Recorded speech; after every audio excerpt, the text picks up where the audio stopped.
Passar uns avisos para vocês aí que os links das videoaulas ali no Moodle, eles são meio chatos para ver as atividades assíncronas, porque as atividades assíncronas eram para ser vistas como atividades presenciais geralmente para essa disciplina. Esses conteúdos das videoaulas, principalmente. Então eles ficaram em torno aqui deles de uns 20 minutos, ou menos até às vezes mais de uma hora. Então tem alguns conteúdos aqui que eles ficaram um pouco longos. Então eles ficam equivalentes aí às vezes até mais de uma aula presencial. E de lógica reconfigurável aqui, a maioria deles eles ficam, geralmente eles seriam práticos. A grande maioria deles, muito pouco seria teórico. E aqui o conteúdo também à distância, mesmo para atividade assíncrona, ele seria também prático, aplicado na prática. Então, para a maioria das videoaulas aqui também, ele tem uma apresentação aqui de parte prática, sendo aplicado na prática para esse software aqui, utilizando ele, o ESE Design Suite. Para lidar com ele, vocês têm que ver os vídeos daí para verificar o passo a passo com detalhe para a instalação dele e para desenvolvimento dos circuitos, que é o que com que ele lida, circuitos digitais. Então isso às vezes é meio chato pegar, verificar ele. Por exemplo, a parte da introdução dele tá ali como aula 1, a parte 1 tem 55 minutos. Às vezes para olhar aqui 55 minutos é meio chato. É chato na maioria das vezes ficar vendo. Daí a parte 1 aqui, a anterior ali é a introdução, agora vem a parte 1 também, 21 minutos. Aí de 21 minutos você tem a introdução é para explicar ali a abertura do projeto e configuração dele, só. A introdução seria a abertura do projeto para vocês configurarem o diretório do projeto e explicar como é que é a confecção do diretório ali. Porque vocês vão criar um diretório para o projeto, aí esse diretório vocês têm que criar ele em um diretório raiz, por exemplo, no pendrive de preferência ou no diretório raiz do computador de vocês, se vocês tiverem um desktop. Se fosse em aula presencial no laboratório, vocês fariam isso utilizando o pendrive de preferência, ou se não um drive remoto. Por exemplo, Google Drive, se vocês tiverem, o OneDrive, ou armazenamento em nuvem,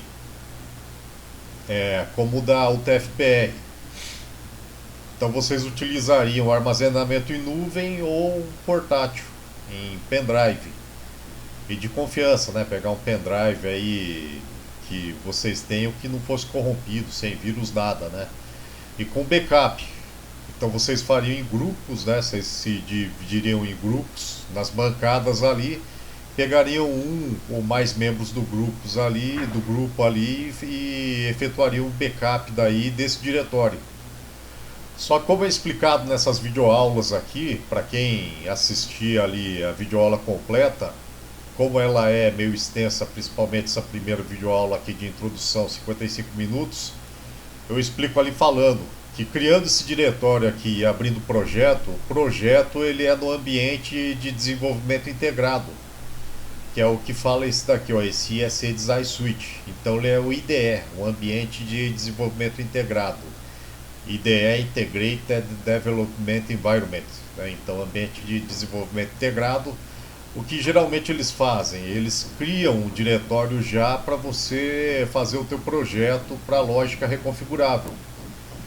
Aí esse seu projeto, eles colocam todos os arquivos que você fizer referentes ao teu projeto em um diretório só. Então ele já vai criar esse software aqui, um diretório inteiro para o seu projeto que você vai utilizar aqui na disciplina, para essa disciplina PNP. Para a disciplina inteira, durante o semestre inteiro, você utiliza esse diretório aí no teu pendrive, vai guardar tudo que você tiver ali. Aí se você perde esse pendrive, ele é corrompido ou é apagado por vírus, por exemplo, aí você perde o material da disciplina. Você perde o que você já fez. Aí para avaliação, que seriam os dois projetos que você tem, o projeto 1 e o projeto 2 da calculadora básica, você perde daí o material que você tem, se for corrompido ou for apagado o pendrive daí, com o diretório do projeto. Então tudo que você tem se coloca no diretório ali. Os arquivos que você utiliza, eles já estão aqui, ó. Você vai utilizar. Então embaixo de cada videoaula, esses links que estão aqui são os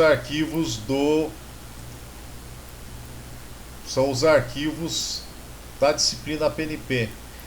Então aqui embaixo já das videoaulas, que são esses links aqui, isso daqui são os arquivos. Esses arquivos aqui, se você clicar nesses links aqui, eles não vão clicar direto com o botão esquerdo do mouse, eles não vão abrir no formato que você quer. Aqui, ó, aqui ele abriu no formato texto. Mas se você clicar no computador de vocês, eles vão abrir no browser aqui, mas não vão abrir no computador de vocês. Outros aqui, por exemplo, vai abrir no formato texto no browser aí, no Google Chrome ou no Internet Explorer nesse formato aqui. Mas vai abrir no formato texto aqui que não vai ser entendível, por exemplo, esse arquivo aqui. Porque ele é um arquivo com a terminação SCH. Esse arquivo daqui da aula 1, do link que está com a aula 1, parte 2. Por quê? Porque eles são feitos para serem abertos nesse software aqui, ó, no ISE Design Suite. Então dentro dele.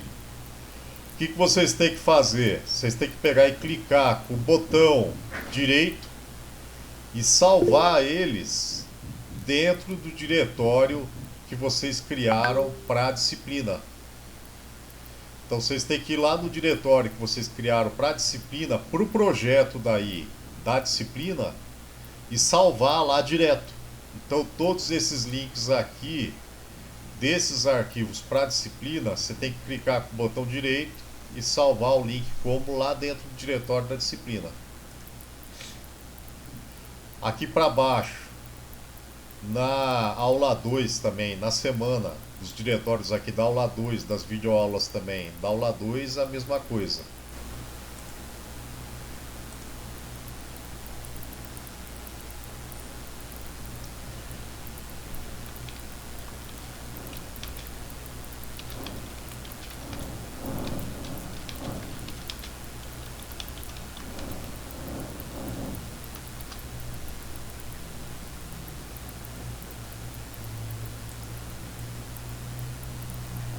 Então da aula 2 também, todas são a mesma coisa também. Tá? Daqui também em diante também são todas a mesma coisa. Então você clica com o botão direito e vai salvando esses arquivos aqui. Tem alguns arquivos, e isso daqui ocorre quando você clica com o botão direito, o botão esquerdo aqui, você clica com o botão esquerdo, porque dependendo do sistema operacional que você está utilizando aí, ele vai identificar, dependendo do sistema operacional aí, com que você identifica ele, de acordo com o computador que você está utilizando, de acordo com a configuração que você tem para ele também, para o seu computador, para você ali, com o que você colocou para ele identificar para abrir o arquivo. Então vai depender do que você colocou para a sua configuração pessoal para que você abrir. Então, se você colocar aqui e clicar com o botão direito para salvar lá dentro do diretório daí, você pega e abre dentro do ISE Design Suite. Aí dentro do ISE Design Suite, na videoaula lá é explicado, quer dizer, eu explico lá na videoaula como é que você faz para abrir daí. Abrindo dentro do ISE Design Suite, ele abre o projeto. E nessa introdução aqui é explicado como é que faz a abertura do projeto. Na abertura do projeto, ele vem da saída de outro circuito, tá em toda vez que você modificar o projeto de vocês, que você criar o projeto de vocês, toda vez você pode arrastar. No início dele,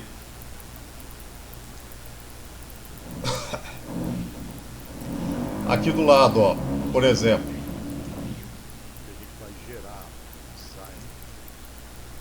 você pega aqui, ele não tá, é que tem que carregar aqui, mas pelo link do Google Meets aqui ele não vai ficar boa a resolução, né? Mas aqui do lado ele abre o Design Explorer e clicando com o botão direito do mouse dentro do ISE Design Suite, você clica no seu projeto aqui, no nome dele, ele abre aqui o FPGA que você vai utilizar, que seria do kit de desenvolvimento da Diglent, e aí você pode adicionar o tipo de arquivo referente ao módulo daí ou a linguagem que você vai utilizar. Aí ele vai reconhecer aqueles tipos de arquivo daí próprios para o ISE Design Suite. Então aqueles arquivos lá são reconhecidos pelo ISE Design Suite. Então os arquivos de extensão SCH, UCF, que é o primeiro arquivo tipo texto que eu abri lá, é o UCF. Então ele abriu daquele jeito lá, tipo texto, porque é o arquivo tipo texto reconhecido pelo ISE Design Suite, que é o ponto UCF, quer dizer o User Constrained File, que é o arquivo de restrição do usuário. E também é o SCH, é outro tipo de arquivo também que tem lá, é o segundo que eu abri, que é o arquivo de diagrama esquemático, que é reconhecido também pelo ISE. O de diagrama esquemático, ele é o arquivo gráfico daí, que ele é reconhecido pelo ISE. Lá eu cliquei aqui, na aula 2, eu cliquei com o botão, esse link aqui, é esse arquivo SCH. Então eu cliquei aqui com o botão direito, depois salvar link como. Aqui ó, ele aparece aqui embaixo, o nome do arquivo, aula1a.sch. Então eu coloquei o nome dele de aula1a.sch. Então ele está armazenado no servidor do Moodle como aula1a.sch. Como eu falei, aqui no meu sistema operacional aqui, que é o Windows 10, ele reconhece como sendo arquivo para o SQL Server Replications Netport Scheme Script, né? Um negócio assim. Então ele está reconhecendo aqui para o meu Windows 10 como arquivo SQL, de banco de dados SQL, que não tem nada a ver. Ele na realidade vai ser o arquivo de diagrama esquemático, quer dizer que é o arquivo gráfico de diagrama esquemático para o ISE. Então na realidade ele é um outro tipo de arquivo, só que eu coloquei ele, ou meu Windows 10 aqui, para mim, ele vai reconhecer ele, ou já está com um padrão para ser reconhecido como arquivo de banco de dados SQL, esse SCH. Por quê? Porque eu não coloquei ele para ser reconhecido como arquivo pro ISE, pro ISE Design Suite. Quer dizer, ele não sabe que eu instalei esse software aqui, esse ISE Design Suite. Então ele não sabe o que é esse SCH. A mesma coisa esse primeiro arquivo aqui, ó. Eu cliquei com o botão esquerdo do mouse, ele abriu como arquivo de texto geral. E ele é um arquivo de texto mesmo, à primeira vista. Por quê? Porque a terminação UCF pro meu Windows 10 ali, ele não sabe o que é. Ele acha que é um arquivo geralzão lá. Daí ele identificou como arquivo de texto padrão ASCII UTF. É o ASCII padronizado UTF, né? Então ele é um arquivo de texto UTF mesmo. Só que ele tem a terminação UCF, por quê? Porque essa terminação UCF é uma terminação de arquivo de texto de pinagem.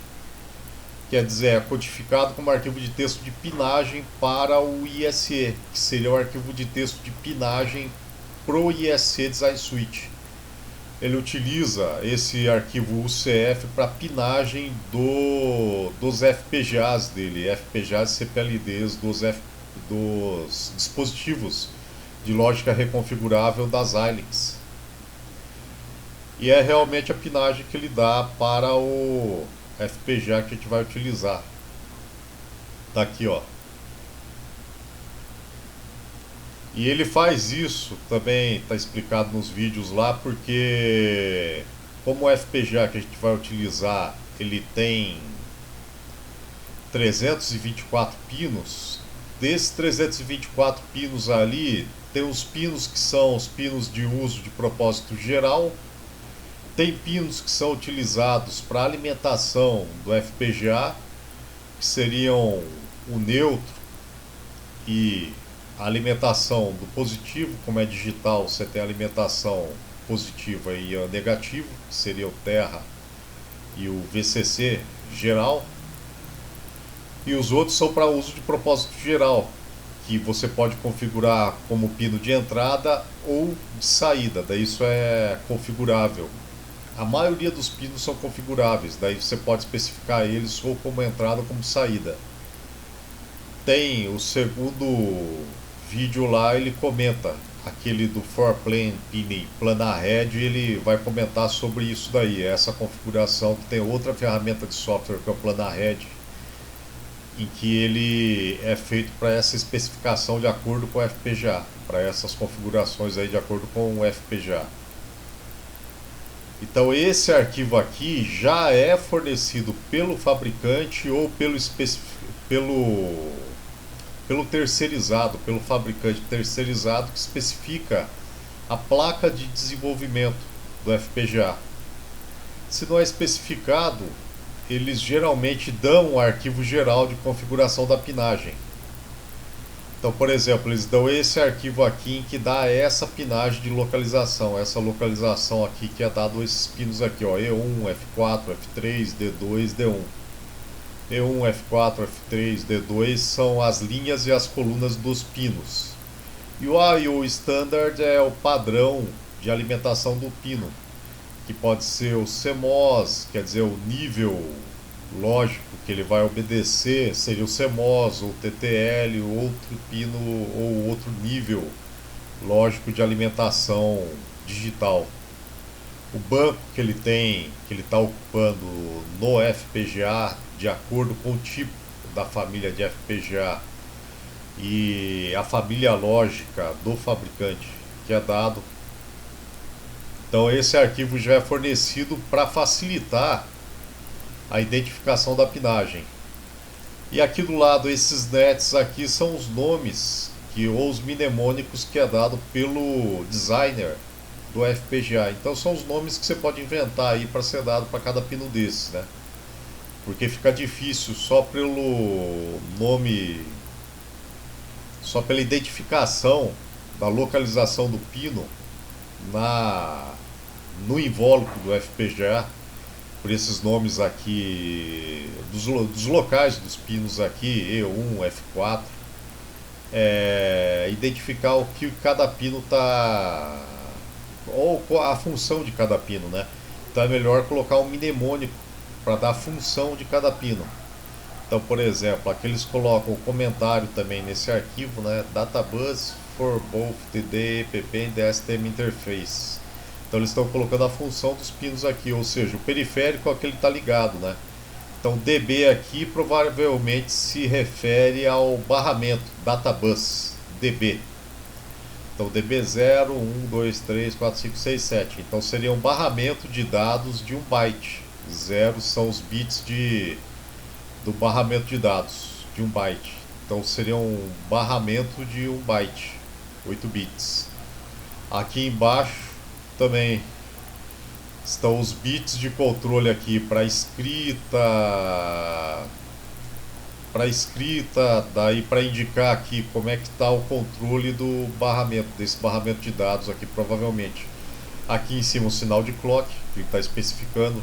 Então você tem um bit aqui que vai dar sincronia pro sinal de clock, controle do sinal de clock. Aqui embaixo o USB. Então esse arquivo aqui já é o arquivo para configuração da pinagem. Então esses que estão especificados aí, esse seria o arquivo que vocês já podem chegar lá e pegar com o link direito aqui, para quem criou já o diretório lá no pendrive ou no computador. Daí a especificação disso já é dado aqui, as instruções nessa videoaula aqui. Então é bem recomendável que vejam a videoaula, sigam os passos certinho, vejam ela completa, sigam as etapas dela. É como se fosse um tutorial a ser seguido para criar esse diretório e colocar os arquivos lá. Daí não é preciso criar mais que o diretório, porque isso daí gera algumas confusões, porque só é preciso um diretório só para a disciplina inteira. Quem lidou já com linguagem de programação, quem lida com linguagem de programação, principalmente com ambientes de desenvolvimento integrado, já deve ter conhecimento disso. Quem viu também em microcontroladores, lidou com isso também, ou sistemas embarcados, e mexeu também com o ambiente de desenvolvimento integrado em alguma dessas disciplinas aí, deve saber disso também e ter conhecimento disso. A gente vai ver isso também em microcontroladores, também mexendo com linguagem C aqui na parte microprocessadores, né? Ou microcontrolador também seria bem parecido aqui, é praticamente microcontrolador aqui também.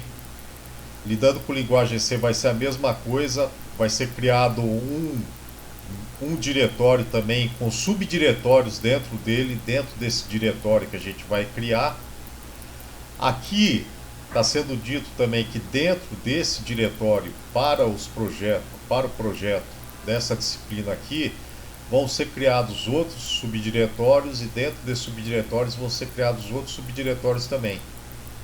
O que isso quer dizer? Que esses arquivos aqui provavelmente vão ser colocados dentro desse diretório para essa disciplina, e dentro desse diretório para essa disciplina vão ser colocados outros subdiretórios, aí dentro desses subdiretórios vão ser colocados outros subdiretórios que vão ser colocados arquivos para esse microprocessador aqui, aí dentro desses subdiretórios vão ser criados outros subdiretórios que vão ser colocados esses arquivos aqui para esses programas, dentro desses subdiretórios vão ser colocados outros, que vão ser colocados outros subdiretórios também com outros arquivos e assim por diante.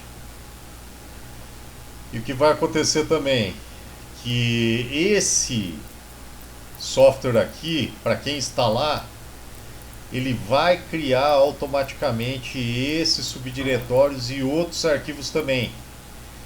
Então está sendo explicado no vídeo lá que a partir do momento que você instalar ele vai criar lá o subdiretório para vocês do projeto, aonde você instalar ele. Então a hora que você criar o projeto lá, ele já vai criar o subdiretório para vocês com o nome do projeto, ele já vai fazer isso automaticamente já, mesmo que vocês não criem antes. Então a hora que você criar o projeto, ele já vai criar o nome para vocês, a hora que vocês colocarem o nome do projeto de vocês, e já vai criar os arquivos para vocês, já vai criar outros subdiretórios dentro do diretório de projeto de vocês, e já vai criar outros arquivos automaticamente com outros subdiretórios, e dentro desses subdiretórios já vai criar outros arquivos também dentro deles também.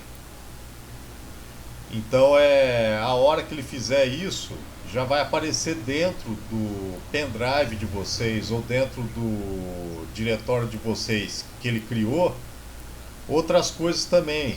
Daí muitos desses daí são algumas coisas que você não vai precisar. E na avaliação de vocês, vocês também não vão precisar pegar, mandar para mim esses arquivos daí que ele criou. Que muito disso daí não é necessário, porque o que vai ser necessário só vão ser os arquivos fonte. Os arquivos fonte daí vão ser alguns poucos.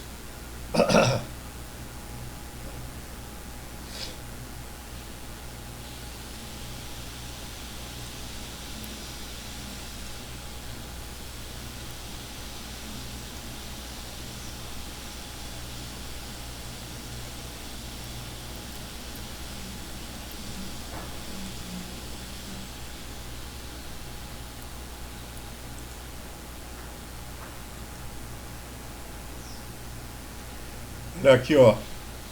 Quando eu clico o botão direito, eu chego aqui, esses links aqui que estão embaixo das videoaulas. Eu espero que na gravação apareça. São esses daqui, ó. Então tem esses links aqui que são as videoaulas. Aí embaixo das videoaulas também tem outros links. Então tem aula 1, parte 1, e embaixo tem outros que estão repetidos. Esses links aqui que estão repetidos, embaixo aqui são arquivos. Não são links, não são, quer dizer, links para vídeos, né? Eles são links de arquivos. Esses links de arquivos aqui, se você clicar com o botão esquerdo, aqui eu vou clicar com o botão esquerdo. Ele vai abrir no browser aqui alguma coisa desse tipo. Ele vai abrir geralmente o arquivo tipo texto, uma coisa desse tipo aqui.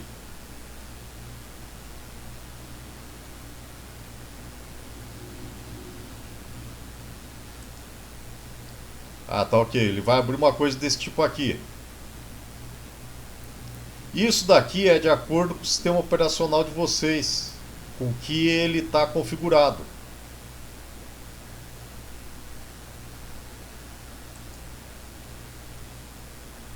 Aí é para vocês fazerem o que? É para vocês pegarem e fazer isso que eu acabei de falar, tá? Pegar e clicar com o botão direito e salvar o link como. E em salvar link como ou salvar como, tá? E salvar no diretório que foi criado pelo ISE, do projeto de vocês, né? Do ISE. Aí sim, pode salvar todos esses arquivos ali, tudo naquele diretório. Vai estar explicado lá nas videoaulas. Porque esses arquivos aí, eles são reconhecidos pelo ISE só. Esses arquivos aqui, eles são, aqui na aula 1, tem esse daqui que é o UCF, que sempre vai ser utilizado. Esses daqui são SCH. E esses daqui da aula 2, tem esses daqui que são SCH, só esses daqui. E os outros são VHD, ou VHDL. Esses VHDL são texto, são código fonte, aqui ó, de texto. Esse daqui vocês podem até copiar e colar e abrir um novo como arquivo ou módulo VHDL no ISE Design Suite. Você pode copiar e colar porque é texto mesmo, arquivo código fonte texto, né? E só que você tem que salvar ele com a terminação VHDL. E o de Verilog é .v. Só que para ser reconhecido como HDL, ele tem que ser salvo com a terminação VHDL, ou VHDL é VHDL ou VHD. E o Verilog é só .v. Aí se eles são abertos em outro software, é reconhecido só como texto. Aqui no meu Windows 10 eles são reconhecidos como texto. Agora, para o ISE é VHDL ou Verilog. Se for VHD ou VHDL, é VHDL. E se for ponto .v, é Verilog. Aí esse também é clicar com o botão direito, salvar link como e salvar lá no diretório do projeto. Aí vocês podem salvar tudo no diretório do projeto e não em um subdiretório dentro do diretório do projeto. É direto no diretório do projeto, não em um subdiretório dentro do diretório do projeto também. Isso está explicado nas videoaulas, mas caso alguém não veja também as videoaulas inteiras, né?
Certo? A aula está sendo gravada, eu estou passando isso para vocês porque o pessoal tem dúvida em relação a isso. Provavelmente porque é passado na videoaula, mas eles devem pular algum detalhe na videoaula que eles não veem. Aí eles têm dúvida em relação a isso, a esses detalhes. Então acho que eles não veem isso e acabam clicando direto no link do arquivo. Acabam clicando direto no link do arquivo e acabam não percebendo daí que o arquivo ele abre no computador como um formato. Mas eles têm que salvar daí no projeto para abrir somente no ISE. Principalmente aqueles arquivos .sh, eles não vão abrir em um outro programa porque aquele arquivo SCH somente é reconhecido pelo ISE Design Suite. Então, se tentar abrir em um outro local, o SCH é um arquivo gráfico, então ele só vai abrir, ele abre desenho, né? Então só vai abrir no ISE, só vai ser reconhecido pelo ISE.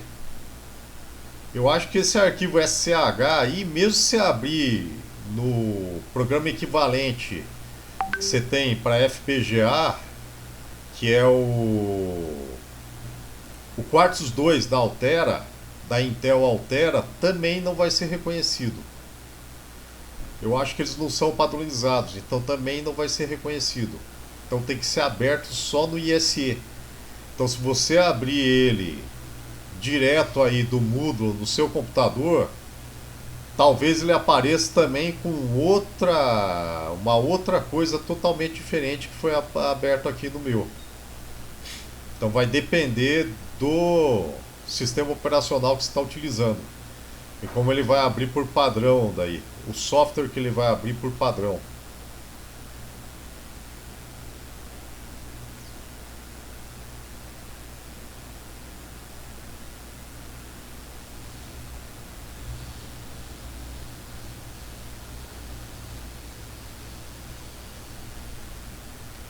Você tem mais dúvida?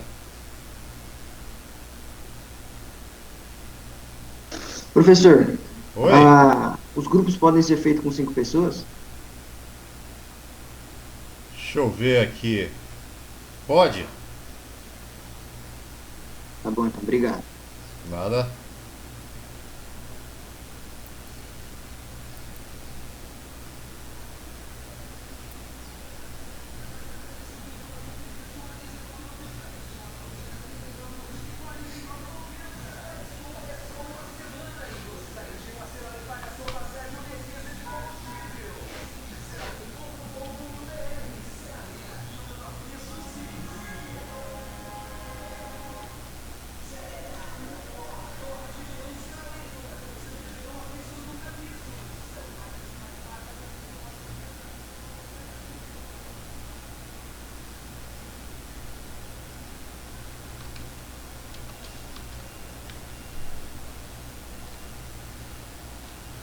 Então, bom dia a todos então e bom final de semana.